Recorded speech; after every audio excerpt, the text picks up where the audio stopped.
Helix.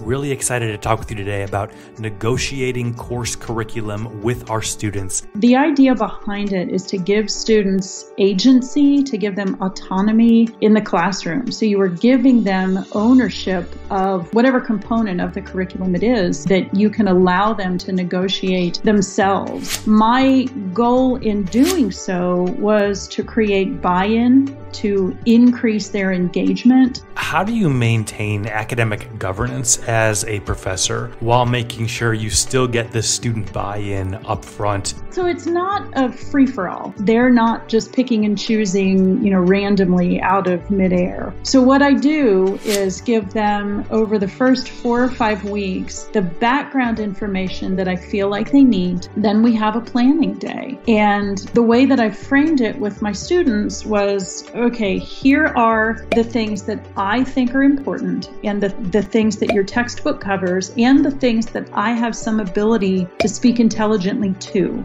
But that doesn't mean you have to stay within these constraints. I want them to think about their interests, their majors, their careers, their disciplines, and find the things that apply to them. In all honesty, the topics that they picked were not any different than the topics that I would have picked. The difference was they didn't know that. They didn't need to know that. All they needed to know was that they had the ability to pick those topics. The feedback that I got in our end of semester survey that the university initiates at the end of every semester, that anecdotal evidence from students was very, very positive, and it was exactly the kinds of things that I had hoped for. This made me more engaged. I wanted to learn about the topics. It made me want to come to class because we were learning things that I chose. Some of them talked about improving their skills in working with peers and peers that were outside of their majors. So I was really, really pleased with the preliminary feedback that I've gotten, and that students really did feel like it was improving their engagement in the material. So it doesn't have to be the entire curriculum. I think there are lots of ways that you can incorporate negotiation in small ways that still